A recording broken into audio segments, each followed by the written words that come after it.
La fuente de esta historia es Religión en Libertad. Oscar Wilde, una figura explotada como ícono gay, pero de la que se silencia su conversión final. Esto ocurre por el silencio y la censura que se ha realizado sobre su lucha interior y su conversión al catolicismo. Su vida nos muestra su fragilidad ante las tentaciones, pero también ese deseo de Dios que lo llevó antes de morir a convertirse al catolicismo y a pedir los sacramentos. Encarcelado en 1895, tras ser acusado de haber mantenido relaciones homosexuales, le escribe desde la prisión a su esposa Constance: «Perdóname, mis pecados han sido tremendos e imperdonables». Wilde se avergüenza de su vida pasada, anhela la regeneración, hace que le lleven un evangelio, los escritos de los cardenales ingleses Newman y Manning, la historia de los papas, y proyecta escribir, una vez haya salido de la cárcel, algo sobre San Francisco, como queriendo reparar su salvaje persecución del placer que seca el cuerpo y el espíritu. En la cárcel se reconcilió con su mujer, se abrazaron después de tanto tiempo, hablaron todo el tiempo que les fue posible, sobre todo de los hijos, y Oscar le pidió a su esposa que no los malcriara, que los educara de manera que cualquier cosa que hicieran, incluso la más equivocada, lo importante era que no mintieran y volvieran a ella para contársela. Solo así les podría enseñar qué era la redención. Escribió en De Profundis: «Ahora encuentro, escondido en el fondo de mi naturaleza, algo que me dice que en el mundo entero nada está privado de significado, mucho menos el sufrimiento. Ese algo escondido en el fondo de mi naturaleza, como un tesoro en un campo, es la humildad. Es la última cosa que me queda, y la mejor de todas, el descubrimiento final al que he llegado, el punto de partida para una nueva evolución. El catolicismo es la única religión en la que moriría», había dicho después de salir de la cárcel, y ahora, por una vez en su vida, quería mantener su palabra. Toda su vida había vacilado, mientras a su alrededor sus amigos, uno detrás de otro, se convertían: Robbie, Gray, Berkeley y por último su hijo. Como le sucedió a Baudelaire, Verlaine, Rimbaud y Huysmans, cuya novela A Contrapelo está considerada la Biblia del esteticismo y que más tarde se convertirá en Oblato benedictino, marcados todos en mayor o menor intensidad por una fuerte relación con la fe religiosa, no se puede entender a Wilde si no nos remontamos a su pregunta: ¿son los placeres del mundo, los frutos terrestres, los que sacian el hambre del hombre? ¿O nuestra inquietud, citando a San Agustín, está saciada solo por el encuentro con Dios?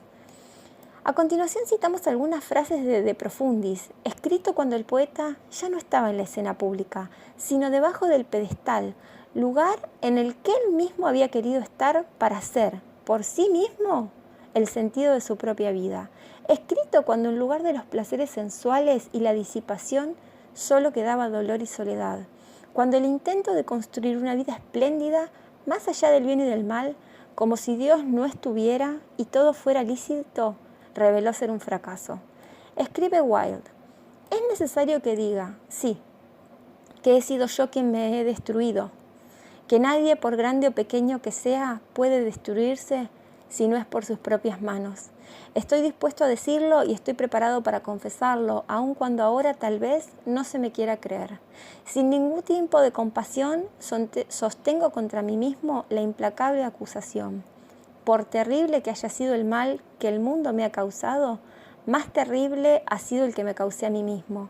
Me dediqué al ocio, me convertí en un dandy, en el árbitro de la elegancia, me rodeé de caracteres pequeños y espíritus mezquinos.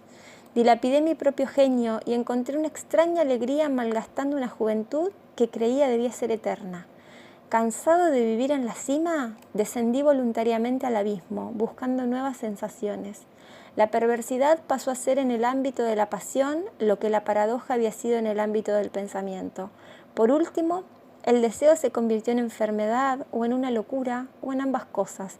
Dejé de preocuparme de la vida de los demás. Gocé donde se me antojó y seguí adelante.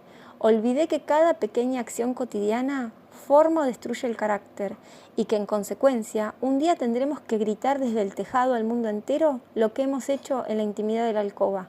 Perdí el control sobre mí mismo y no conseguí dominar mi alma y la ignoré.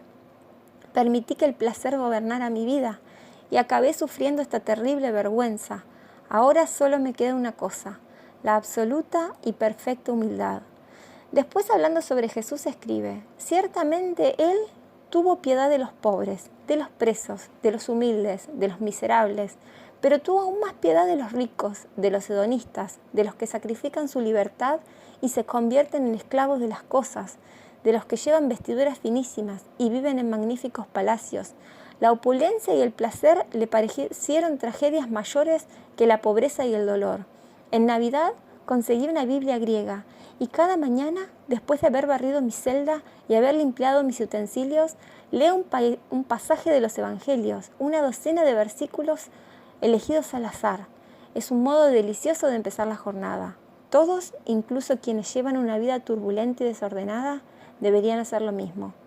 Wilde sentía que Jesús también sentía piedad por él, de su hedonismo desenfrenado, sobre el que había intentado construir la propia felicidad y que en cambio había sido su condena. Cuando su amigo Robbie vio que empezaba a agonizar, se precipitó a buscar un sacerdote, se dirigió a un convento cercano de padres pasionistas y, por muy increíble que parezca, encontró un religioso irlandés, el padre Cuthbert Dunn. Oscar recibió los sacramentos de mano de un compatriota, un hombre que la divina providencia había querido que estuviera con él en ese momento final. Perdió el conocimiento mientras apretaba entre sus manos el rosario del padre Cuthbert. Era el 30 de noviembre de 1900 y Oscar Wilde moría en paz.